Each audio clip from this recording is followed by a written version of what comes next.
Welcome to the Impact Learning Visionaries podcast, where we celebrate the unsung heroes of the learning and development industry. As always, we'll be bringing some laughter and a bit of fun along the way, but more importantly, you'll get some incredible insights, key lessons, and unique perspectives on everything related and possibly unrelated to training and development. Let's get this show on the road. Hello everybody, and welcome to the Impact Learning Visionaries podcast. Today we are joined by Sam Taylor, and Sam has over 20 years of experience in organizational development, modern learning approaches, learning and design, and learner experience design. She's a master at creating seamless learning experiences that consider the importance of an organization's culture and strategy. Sam applies an almost magical approach to innovation, resulting in spaces where continuous development creates greater employee engagement and business performance. Now, aside from being hugely passionate about new ways of thinking and how these thoughts can be applied practically in the workplace, Sam also happens to be a silversmith and an open water endurance swimmer. Sam, it's great to have you on the show. Welcome. Thank you. So let's just jump right in. I mean, maybe tell me a little bit about your L&D journey, and kind of the ups and downs, trials and tribulations, successes, pitfalls, like your unique journey. Yeah, I mean, I suppose like many people, it wasn't an obvious career choice. So I left university with a degree in ancient history, which, whilst I think there have been studies done showing that people from ancient history and classicist backgrounds are actually some of the most employable in the market, it doesn't really give you a clear career path. And so I actually came into L&D a bit of a circuitous route, and I think it reflects back in the things that always interest me, which is I started off back in the day when websites were first coming about, and I was interested in internet marketing, and that led me to a job in an executive education company, initially as an administrator for that team that was building courses. But the things that always interested me were how can you deliver content or deliver messages or help people change behaviour without actually being in the same room as them. So actually a lot of my journey started out more from the digital and e-learning side of L&D rather than from sort of the more traditional face-to-face element of it. And so that journey has taken me through loads of sort of big organisations, such as Barclays, and working within Barclaycard for a number of years, Tesco, Hitachi Rail, and most recently the HSBC and the Bank of London. And all of those roles have been looking at how you can rethink the way you do L&D. So it might be experimenting with skills and developing competency frameworks. And that was back in 2007. And obviously the world again is full of skills.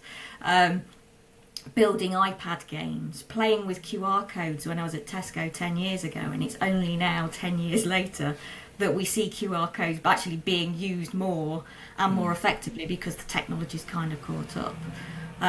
So I think the interesting thing for me is I've always been curious and always wanted to learn more, and that interest has led me down routes to look at knowledge management. It's made me start thinking about, well, what are the other factors that influence the success of your learning? Because too often we'll just create a course, then obviously it will fall flat. So what actually affects that engagement with the content? How is the culture of the organisation? What are the conditions for learning? Is there a permission to learn? Is there the actual environment to learn? Do people even have the time? Because very often it's not for a lack of wanting to change or do things differently. It's just that physically there's invariably a blocker that's stopping you from changing your behaviour. That's very true. I've never met anybody in my entire life who ever told me, actually, I have no interest in learning anything, which is ironic because, one of the biggest challenges most of the challenge I hear from learning and development people is I'm really struggling to get people to learn. So there's this kind of diametrically opposed kind of set of views. Something you said, which I think it speaks very much to culture, is permission to learn, and you kind of talked about like almost the environment for learning. Maybe you want to just like what is kind of your thoughts around that concept of like, you know, how do you go about creating this environment to learn, and how do you combat this permission to learn? It's almost a syndrome, right, in organizations. Yeah, I mean it's probably a two-part answer, because I think some of it stems back to one of the big challenges of L&D that we've got, and we've almost made a rod for our own backs, which is learning is more than a course. So actually, permission to learn can be something that at a cultural level is very much around, do we have an environment in which it's safe to ask questions? Do we have an environment in which mistakes are welcomed and we proactively learn from those mistakes and make sure that we avoid repeating them in the future? They're some of the sort of the basics. The other can also be more to the more traditional idea of what L&D has been in organisations, which is my manager actually going to give me the time to go and do that course? Or within the sort of the day-to-day nature of what I need to do I have that time element to be able to look at something that develops myself? It then flips back around to also, can you build those behaviours and that awareness in the individuals of an organisation to say, we are experiencing learning opportunities pretty much every time we go to Google and go, how do I build that pivot table? Or every time it's that I can't remember where that document. All of those are kind of learning activities every time you ask a colleague about something, but people don't always recognise it or label it as such. So that kind of builds in some of that culture. It's that getting that broader awareness that learning is not just completing an e-learning module or watching 8 hours of video on LinkedIn Learning. It's actually do managers support it? Do managers role model it? Is the time carved out, or are you empowered to actually find the time to develop yourself and make changes or experiment with that learning afterwards as well? So there's a very big cultural kind of element that I'm hearing there, and I mean, in your experience, like, it's almost like a chicken and egg, right? It's the L&D versus the culture, or maybe it's actually you can't and shouldn't differentiate the two. But how do you? I mean, in your experience, how do you navigate those two kind of seemingly different but the same things when you come into a new environment and are faced with a culture that's maybe not conducive to kind of learning, conducive to people understanding that learning happens everywhere, including asking Google? I mean, how do you kind of approach those environments to get people to understand and get that behaviour change? Yeah, I mean, there's been a couple of ways. So it's not something that happens overnight, as all good learning should be. It's something that you've got to chip away at consistently, and it will take time to sort of turn the oil tanker, as it were. So I think ways in which I've done it historically, so when I was at Barclaycard, we were just bringing in 70-20-10, so that's a good 10, 15 years ago since we did that. And the thing that I got people to do and to think about was actually thinking about, don't think about work, but think about your home life. Think about the ways in which you develop yourself in your home life. If your washing machine breaks, you do not go on a course. Yes, admittedly, you might just phone up the repairman, but you're probably going to go online to YouTube and look for the video of error code XYZ and see what it says on how to fix it as maybe an initial step. If you were asked to be a best man or a best woman at a wedding, you wouldn't take yourself off to the local college to go and do a speech making course. You'd probably go and read a book or ask your mates how they did it for another one, or think about experiences you've seen and what worked and what didn't work, and do it that way. So some of it is about getting people to stop this sort of work is different association with learning and try and reflect on how they're bringing those things in. I mean, we even went as far as building like an iPad-based game to try and build those sort of behaviours in, and expands that awareness of what learning could be when we were at Barclaycard. I think more recently, when I was at Hitachi, we built it as more of a campaign. So again, it's that idea of a campaign, not a course. Little and often saying there's more than one way to learn. Giving some of those examples, getting people to think about things, producing solutions that are slightly different. So for line managers, when I was at Hitachi, we actually did a bit more of a newsletter based on whatever some of the hot topics were, and just found bite-sized resources that might support people, whet their appetite, make them curious, support their curiosity where they have it. I think fundamentally it also will depend on the sort of the top level of the organisation, sort of the C-suite, and what kind of organisational culture they want. If you have someone who very much wants people to do as I do, then it's going to be very difficult to change that to an environment where everybody is learning, because there is potentially only one accepted way of doing things. But if you've got an environment where and most organisations are recognising, to be competitive, we need to grow, we need to be rapidly changing, we need to be rapidly skilling, reskilling, learning, unlearning, to actually sustain our position in the marketplace and make sure that we can survive for the next 5 years.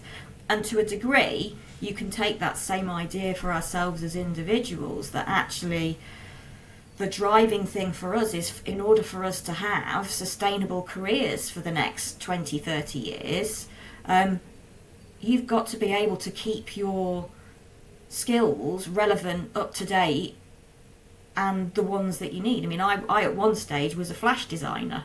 That skill is pretty much dead in the water these days, and that's one of the skills you've had to forget. But some of the principles of logic can still be transferred into different... So that's why skills and the resurgence of skills at the moment also kind of interest me, because it's our individual competitive advantage is our ability to grow and develop. And I think once you can land that message with people, I think that creates a bit of the why, and this is why individuals should care about their development and start thinking about things as more than just a course or the dreaded mandatory training. So you said, you used an interesting phrase which I haven't heard before, is resurgence of skills, implying that there's now a emerging understanding, awareness of like skills development. I didn't realize that we had lost the awareness of skills development. I think it depends on the parlance that's being used at the time. So I mean, when I was at Barclaycard and we were building a skills and competency framework, it was very much there. It then became less important, and I think certainly when I was at HSBC, they were bringing in sort of thinking about development very specifically from a skills rather than from a role perspective. So I think it's the shift of it's the skill, not the stuff necessarily related to your role, and the focus on how can you transfer those skills, or to actually find different opportunities or different gigs inside of an organisation to be able to, again, to sort of grow as an individual, and also make sure that the business is in the right place at the right time. Yeah, and I guess that's now becoming even more prevalent, you know, with this kind of future of work, which has also been around for probably 10 years. Yeah, I think it was 2011 the original. I was looking yesterday for something, and 2011 the original report came out. It's like, It's just one of those things, isn't it? It's the buzzwords of our industry at any given time. Absolutely. I think the other thing is, obviously, skills are now potentially being more recognised by people outside of our bit of the industry for the value that they can add, because obviously the messages are creeping in here, there and everywhere. And then, of course, there's our beloved friend AI that sort of is there, sort of looking like this evil monster in the corner. That, again, I think then spins the message around skills as to now there's more of a need. Yeah, I mean, it's interesting, because I was just happening to read the other day a fascinating article about how technology has actually let us down. That the behaviour of large tech giants like what they perceive as tech, kind of helping people's lives, almost seems to be having the opposite effect, which was just an interesting way of looking at the technology space, and especially the adoption of AI, because I think most people just honestly and truly don't know what to do with it. Some people just want to do it because it's a buzzword, and yeah, I think much like QR codes, it's going to go through a very long cycle before we actually really understand and adopt it like a tool inside our businesses.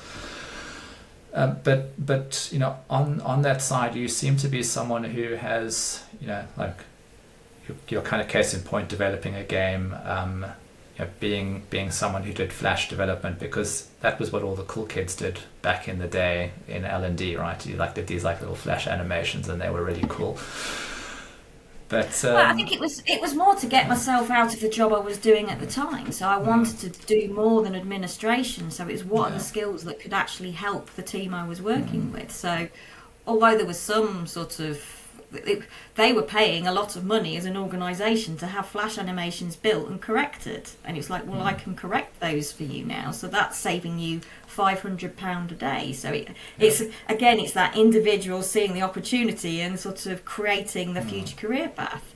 Did I ever use? Well, actually, the irony was, I think pretty much after I taught myself the Flash skills, I went to an event run by, I think it was Macromedia at the time, down in London, and a lady from the Royal National Institute for the Blind was there, stood up and said, Flash isn't accessible, and that was pretty much the end of it for me, because it's like, why would I create stuff that people can't access?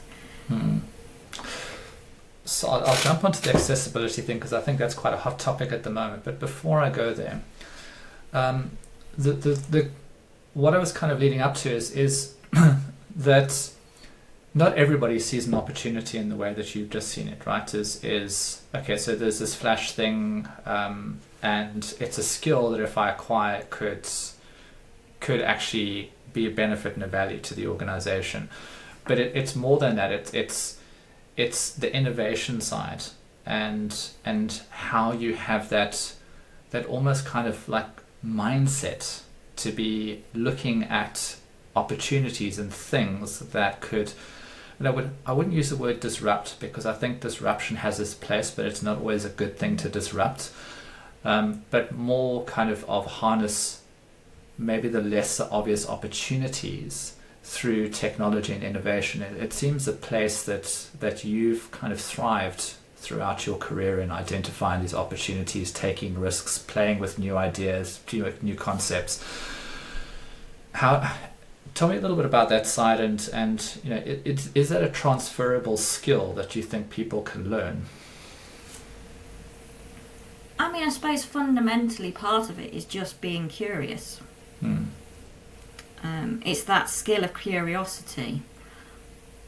I know when we've been looking at skills most recently, I've been trying to think about which skills are truly sort of behavioural, and can you develop a behavioural skill, and can you develop a transferable skill? So I think you can coach yourself into it, but I suppose, yes, ultimately there's an inherent part of somebody, if they're always curious about finding out more about stuff, and have always been an avid learner, whether you've succeeded in education or not, it's, I think, that natural desire to inquire and to say, is this working? Is there something better that we could do? Or how could we land this message differently?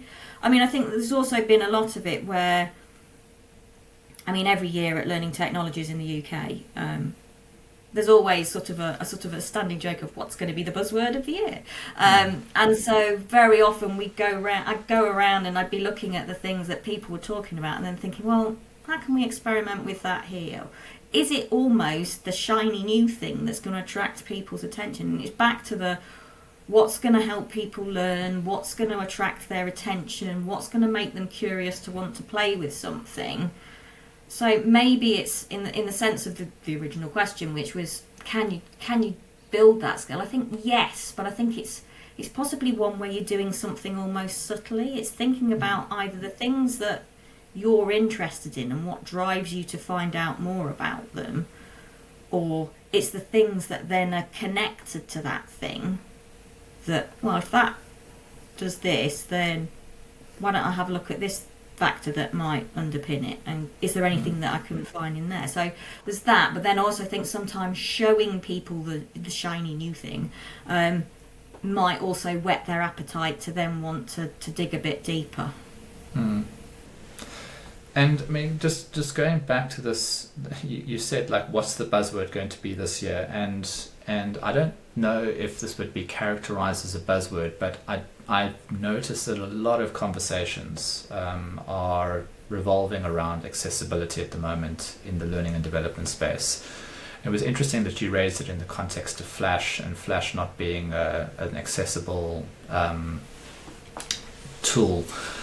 But how you, I mean, have you kind of come across this accessibility challenge in your own organization? Because you work in quite large corporates where you're probably more likely to find that this is something that you're expected to deal with or kind of overcome. How have you found it?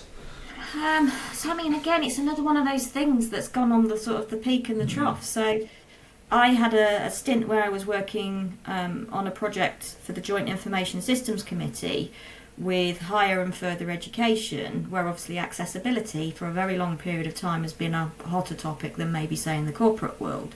When I was there, I helped co-author some guidelines on how to make learning resources and websites more accessible, because this was kind of the post-dot-com bubble bursting bounce back into e-learning just as all the LMSs were coming on board, which then meant you had loads of resources out there that got all kinds of stuff going on that was a bit crazy in a lot of ways, but was actually discriminating against loads of people who couldn't access it, be it because of a physical, visual or hearing impairment, or even the fact that they had a learning difficulty and just the way it was presented was just counterintuitive to the way in which the brain worked.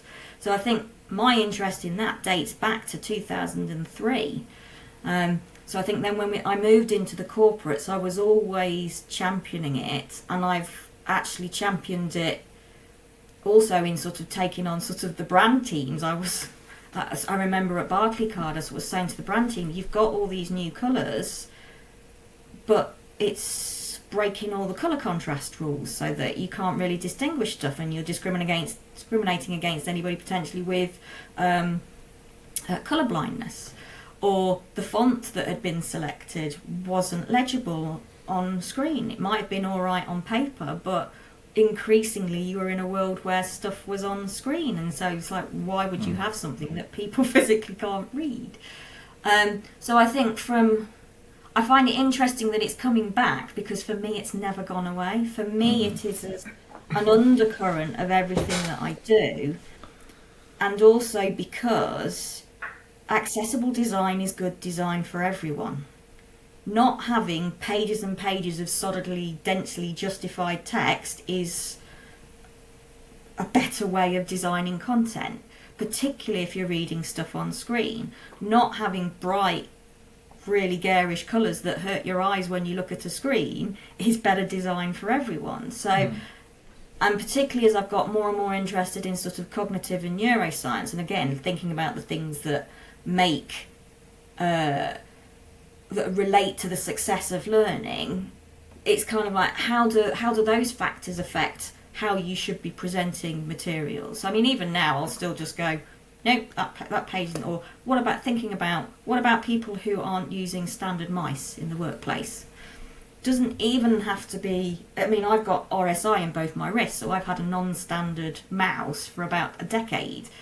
But on some of these drop-down menus, when you've got further drop-down menus, it's a nightmare to try and use that to actually get to where you want to be. So I think that in a way has afforded me the sort of the perspective of thinking about others and making sure that whatever you're presenting, there are as few barriers to them being able to access and take in that content as is humanly possible.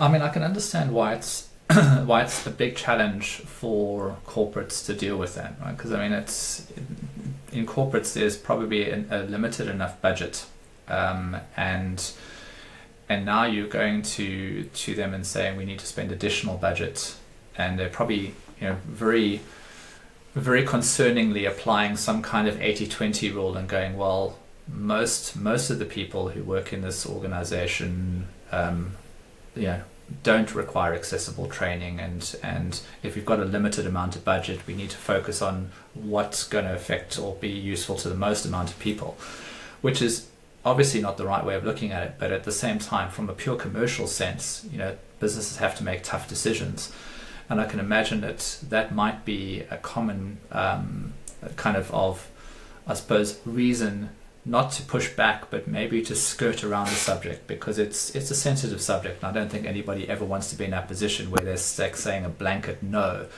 But I'm guessing that part of it is quite subtly kind of steering the conversations in different directions, and probably for strong commercial reasons.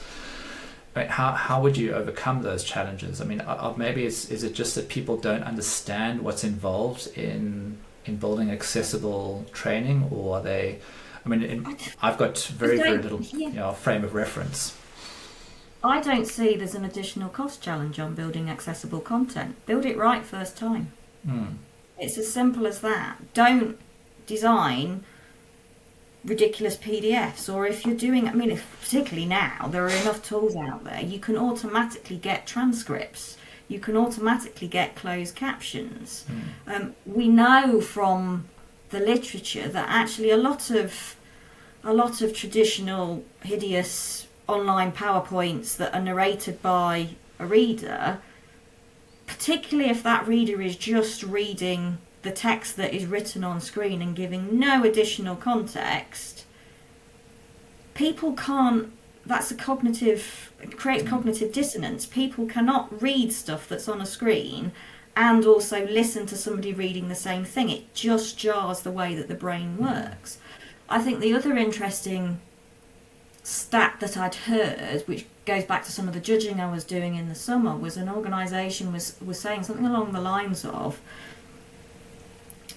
actually, when particularly more around neurodiversity in this particular instance, which is where, again, the design of how we display materials can have a massive effect on someone's ability to learn, the actual idea of being neurotypical really only accounts for about 10% of the population. So pretty much everybody will have some thing that they'll need to accommodate for, that actually by making truly accessible resources, it will help. And accessibility doesn't have to be creating multiple things. So if you're doing a video, ensure that you've got the transcript, so it will, particularly if there's stuff happening on screen. If you're, again, podcasts would be creating transcripts for them. If you're creating e-learning, just by most tools these days have basic accessibility stuff inside of them. And I think there's still also that kind of, it's kind of a catch-all bit inside of the original sort of Disability Discrimination Act, which is making reasonable adjustments. If you've truly only got one person and you've done your best with the majority of materials, but that person still needs extra accommodations, you can do a one-to-one with them. That's still developing them. It's just by saying that actually we're not going to go and pick all this off-the-shelf content that doesn't work with a screen reader. And doesn't have basic keyboard tabbing on it, or doesn't have transcripts with it, or uses really bad flashing images everywhere. So I think for me it's always, so I haven't necessarily had to sell it. For me it's been about, this is the way it's being designed, and I'll design it right first time. And particularly when I'm going out to vendors, it's like, these are the accessibility requirements I have, make sure that it meets those, because that's the basics of what I'd want it to cover. Out of curiosity, I mean, it's the, with the release of the Apple Vision Pro kind of last week, that there's, and with Meta for many years, there's been this kind of hope that this concept of spatial computing is going to take off, where you're now essentially transitioning a computer into a three-dimensional world around you as opposed to having a keyboard and a mouse and a screen. One of the big barriers to entry for me is accessibility in that realm. Do you see that there's a way through that to kind of have accessibility inside, have spatial solutions inside learning and development experiences, but to find a way to make them accessible? Or do you think that they're diametrically opposed? I think there's always a way. I'm not a massive fan of Apple, so I don't tend to pay much attention to what they do, if I'm honest. If I think about other things that have been lurking in the background for a number of years, like HoloLens, like VR, I think there's always a way that you can begin to make it, but fundamentally it's not going to work for some people, because if the whole concept of being sort of in an immersive environment isn't going to work if potentially you're missing some of the sensors. It's not going to work in the same way if you're missing some of the sensors that other people would have. I suppose ultimately I'd go back to the why. Why are you creating something? Why are you creating something that way? And is there a different way in which that could be created that would have a similar effect?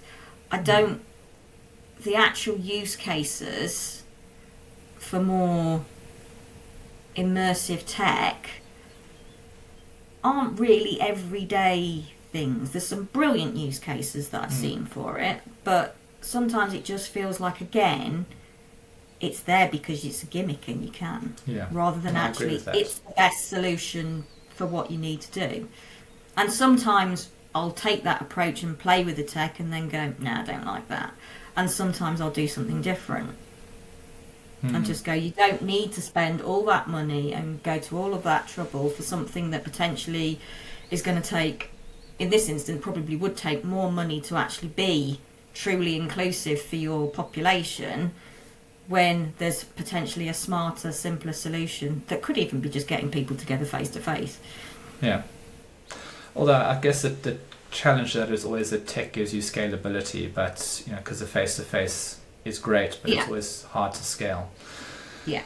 I guess just moving on is just looking a little bit at as someone who's been in quite large organizations and at the forefront of what's happening in L&D and pushing the kind of innovation lever, is just what you see going forward now with all of the complexity, all of the fast pace nature of business, this learning, unlearning, micro learning ecosystems. What do you see as the biggest obstacles and the biggest opportunities that people are going to be facing in the L&D industry over the next few years? I think for me it's what I said, kind of what I said at the start, as almost getting in our own way by thinking that the solution to everything might be a course. Because obviously the second you go down a course route, it's going to slow everything down. Now, yes, there's potentially AI tools that are out there that could create content for you, but then it's like, well, I've played with it and some of it's not very good. I think, well, actually, do you need to do any of that, or can you? I'm a big fan of Nick Shackleton-Jones's work. Can you create a resource? Actually, do you need an experience or do you need a resource? And actually, there's another quote that I remember from Sarah Linsell from PwC, and she said at one time, thinking about L&D in the sense of what's the minimum I have to do to support people. So actually, where we have got that speed to market challenge, what's the minimum solution I can put out there to start with? See if that works. If that doesn't work, you can go into the next one. If that doesn't work, you've got the time to develop the full all singing, all dancing version. But sometimes, if we think about the big thing that we've got in organisations, first line managers or people management, sometimes All managers want is a checklist of, I'm about to go into a performance conversation, what are the top 10 things I need to remember? Or what are 5 great opening questions? Or what are 5 questions I can use, particularly when I need to have a difficult conversation with someone? Yeah. So I think that's one thing that kind of gets in our way. I think obviously the other thing that's lurking there that I'm not convinced is a threat, and is probably more of an opportunity if we think about it in the right sense, is our beloved friend AI.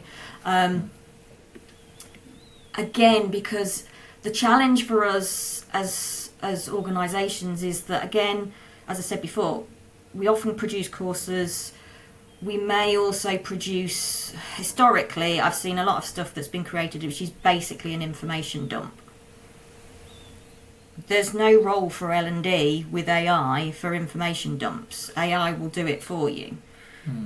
So I think it's then the opportunity for us, particularly in a fast-paced, disparate workforce where there's a greater need with technology advancing for the people-centred skills. They're the value-added skills, our innately human skills that we can have. How can we create really great experiences for people that help develop those skills and help them be brilliant, interconnected individuals within their organisations and even outside of their organisations?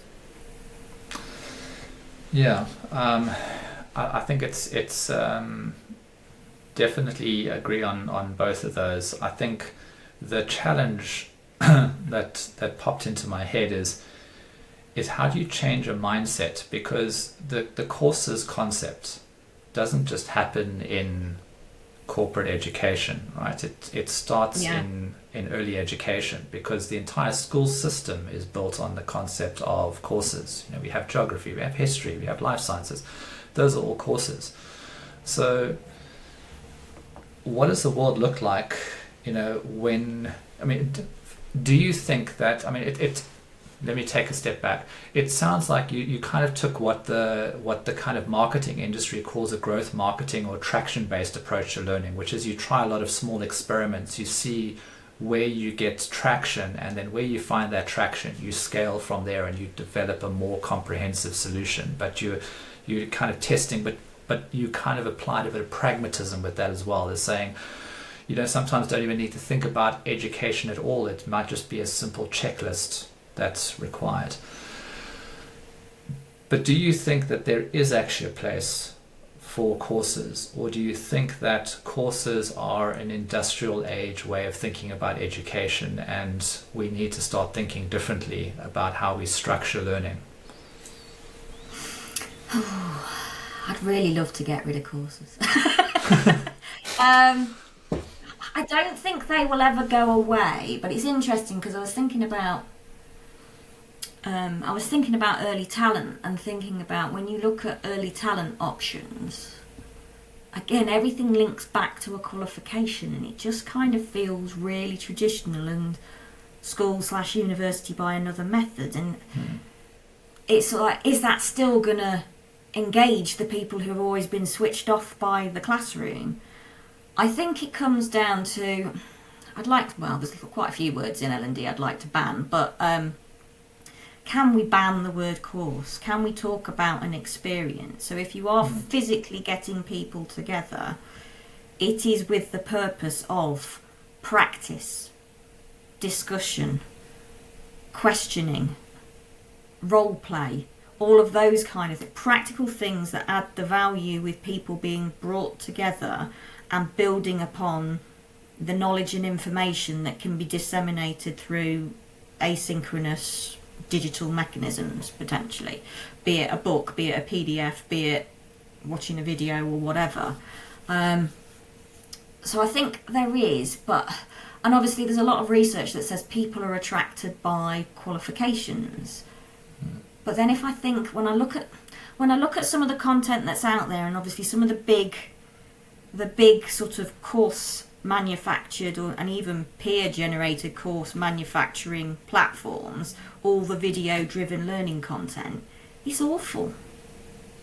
I don't really think it develops a skill. It'll tell you loads of information. So for me, it's, can you even rethink the notion of what a course looks like? I've been looking a lot around talent marketplaces, and sort of the whole thinking around skills and talent marketplaces, and therefore the gigs and things like that that go around it.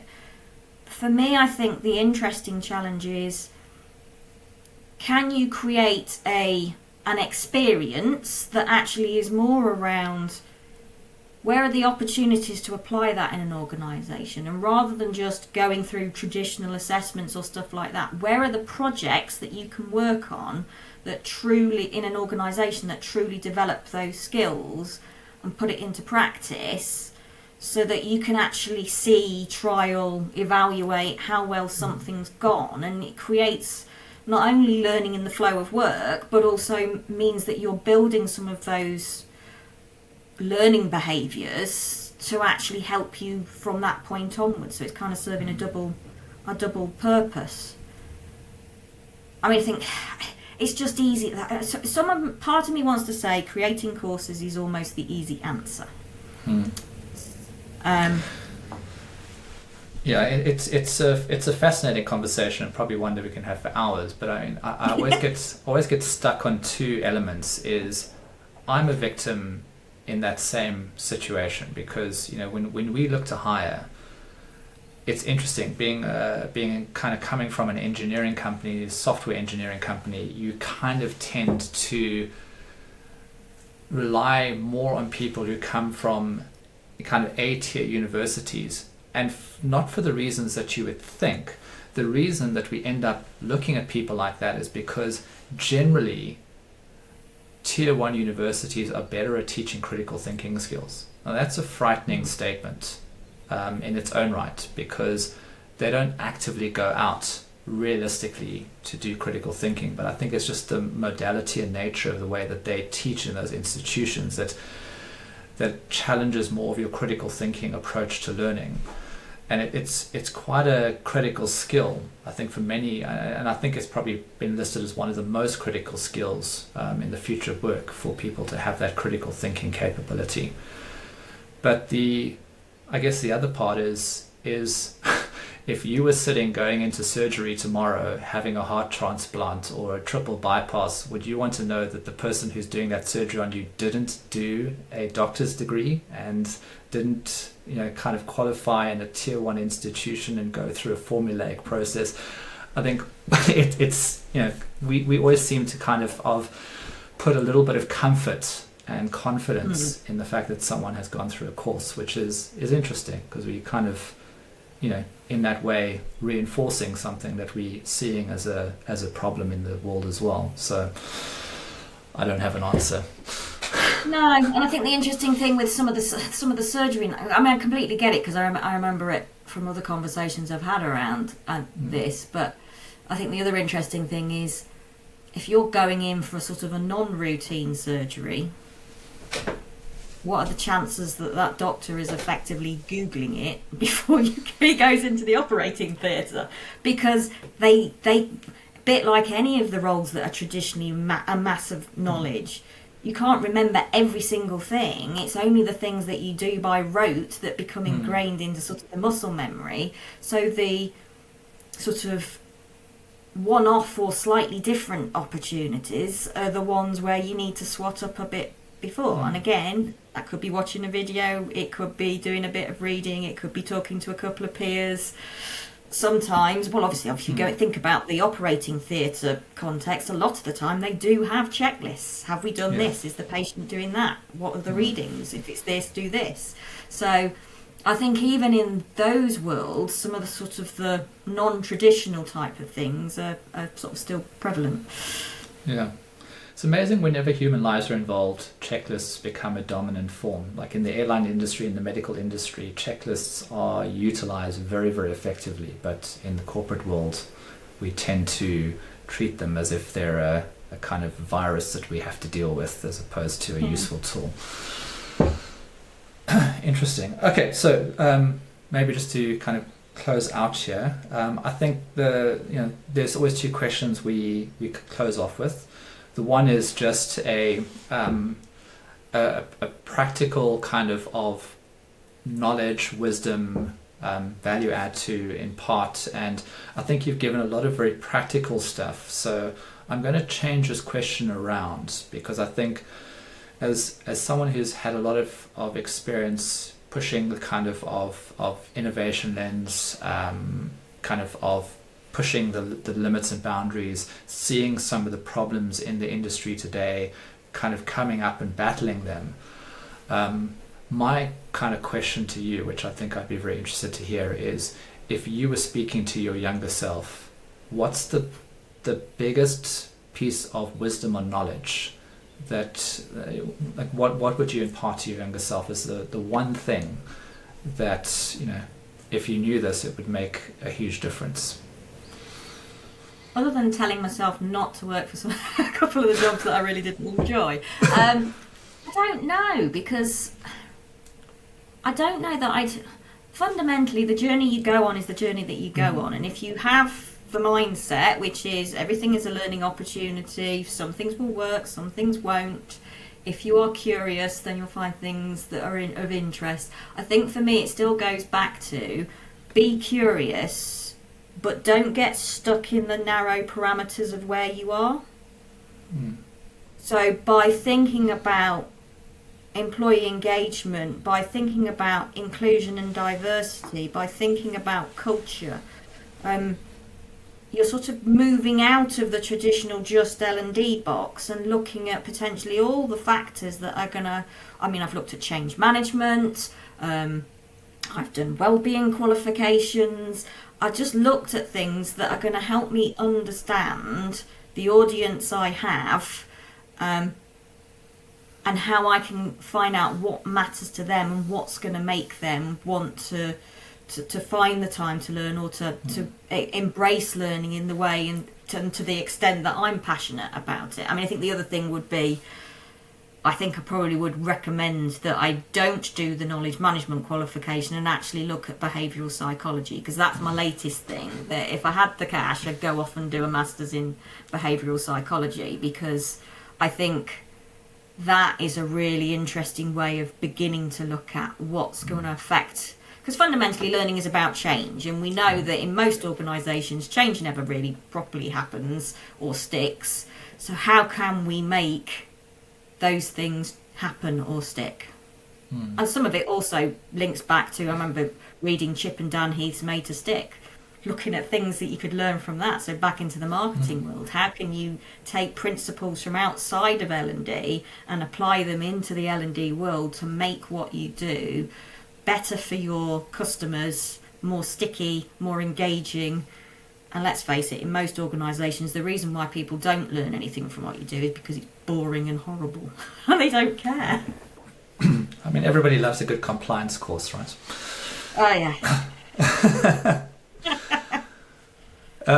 Final question. Always ask our guests if they can share a book, a podcast, video, any kind of experience or thing that they've kind of observed, read, heard that has had a profound impact on them in recent history, not ancient history, because we know you've done. You are not ancient. Well, I've got quite a few from ancient history. I think, it's probably been mentioned before, but I still think Nick Shackleton-Jones's How People Learn is one of the best books out there. I also think that Nigel Payne's Workplace Learning is another great read that sort of brings together lots of the ideas I kind of had but didn't understand where they came from. I think if you can find it, because I was looking for it this morning potentially for something to do for a webinar next week, even if you're curious about accessibility, look at places like ability.net, all the various sort of WebAIM, all of those places have got great resources out there on how to improve accessibility. So I think and the thing that stuck most with me has been when I've seen people at ability.net demonstrate how they navigate web pages when they are visually impaired using their iPhone with just a touch dial that appears on screen. That to me is fascinating, in being able to put yourself in someone else's shoes and experience what they're experiencing to a degree. That's amazing. I'll definitely go and check out ability.net. First time I've heard about it. Right, Sam, thank you very much. I think it was a fascinating conversation. We didn't even get to all the questions I wanted to ask.